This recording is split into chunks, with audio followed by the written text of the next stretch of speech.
So this morning, I'm going to look at how do we build this compliance environment? How do we move from compliance to competitiveness? How do we actually ensure that we are no longer that organization that ticks a box? So those of you that have been through your recent skills development planning, you've gone through the exercise of doing your workplace skills plans, completing your annual training reports, submitting your EE plans last year or actually in January this year. You've done all your BEE skills development points. You spent all the entire 6% of your money. Now, where to from here? You've ticked off all of these things on this list that you have. You've exhausted it. And it's like, same old, same old. Every year you get to the same thing. Report to the Department of Labor on your EE plan, your progress. But are you actually transforming your organization? Are you actually moving the needle? Are you shifting paradigms? Are you making a considerable change in the environment in which you're operating in? Are you really shifting paradigms? Are you really changing things? Are you really moving the needle in your organization? And how does AI feature in any of these plans that you're putting together and you're putting into place? Everybody's finished their workplace skills planning. Everybody's finished their EE plans. Everybody's on the mode of reporting back. But are you really changing things in your organization? Are you really adding it to your talent management strategies? Are you really doing succession planning? Are you having those AI conversations and looking at how you bring AI into the business? We've got to look at the changing space, the changing environment. We've got to look at the paradigm shift in South Africa. So the old paradigm used to be, it was tick box compliance. We focus on the minimum requirements. We have very siloed approaches. The guys in training are doing what they need to do. They don't talk to the business. And the first place to cut any costs in any organization is in the training function. And usually when they're looking for money to save, they come to training and they go, well, we need 2 million Rand back from you. But guys, you still need to achieve your points on your BEE scorecard. You still need to actually train the workforce, and you still need to make sure that we are very productive in our space. We need to look at training being an integrated function. We need to move away from training being a siloed function. And in order to gain measurable impact and sustainable value in an organization, we need to look at moving training from that siloed function and training creating a competitive advantage. And the only way we look at training creating a competitive advantage is using things like new tools like AI. Once a year, we focus on the compliance cycle. Your WSPs, your ATRs, they are in. Then what? But who actually really checks in on that and says, are we really moving the needle? Is the training that we are doing adding value to our employees? Is the training that we're doing adding value to what we do as an organization? Is training helping us create a sustainable advantage and maintain that competitive advantage that we should have? Labor inspectors are around now. We find more and more companies are not compliant from a DG review perspective, and they are in the process of DG reviews. So Department of Labor is even coming back and saying, how are you developing your people? Are you actually developing people according to the EAP? Are you complying to your sector targets? And when we look at the sector targets, it's not about just putting numbers in a box. It's not about putting people in a box. It's about making a real social impact. How do we empower our employees? How do we actually create an inclusive workforce? And how do we use technology like AI to be able to enhance what we do as an organization and ensure that we create a very competitive, sustainable workforce? So clearly, the investment in BEE as a cost, as opposed to a rather sustainable, competitive advantage that the business is able to gain from that.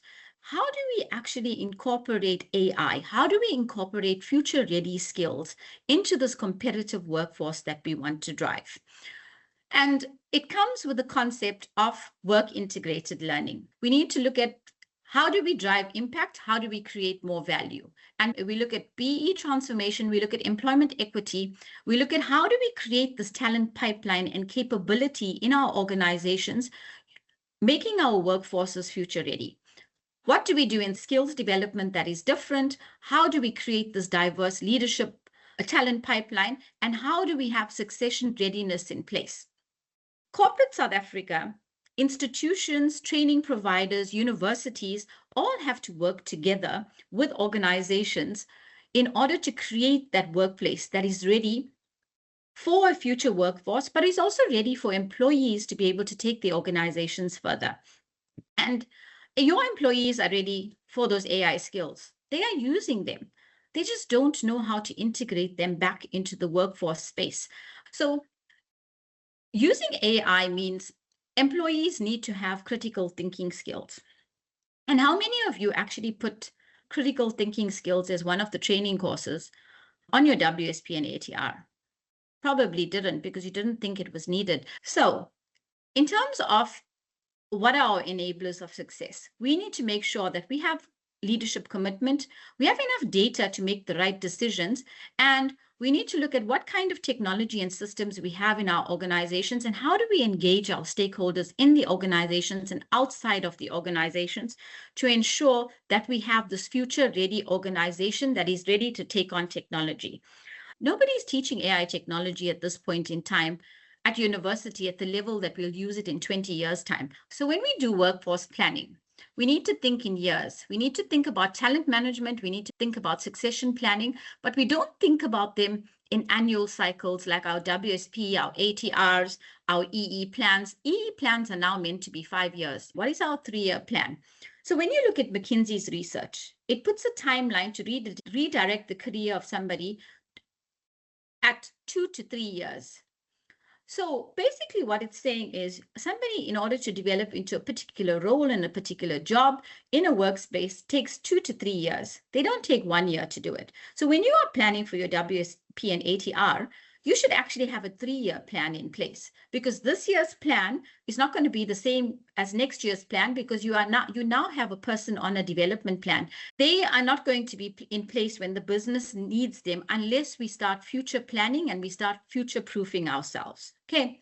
So in terms of South Africa and compliance in South Africa, we need to move beyond just compliance reporting, WSP, employment equity, skills development.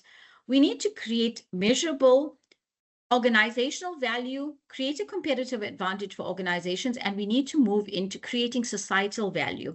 And the whole concept around scarce skills, when you're developing scarce skills, you are creating a future-ready workforce. You are creating an environment where the skill that is deemed as scarce in your organization or scarce in the industry, you are developing people to be able to fit those roles so that the skill is no longer scarce. Okay. And you need to also ensure that your organization has succession readiness. Organizations manage BEE, they manage employment equity, they manage skill development, they manage talent management, succession planning, all as separate compliance streams. And you have separate people. You need to look at learnerships as being part of a ladder of learning. Organizations that succeed in the next era of transformation are not the people that spend the most money on skills development. They are organizations that align every investment, every bit of money that they spend to growing the business, transforming the workforce, and creating measurable impact. Your WSP and your ATR are the starting points towards changing your organization and to drive business growth. Because remember, everything we do is all about the bottom line. But everything you do is about driving business growth, changing the environment in which you are in, and transforming your workforce and creating measurable impact.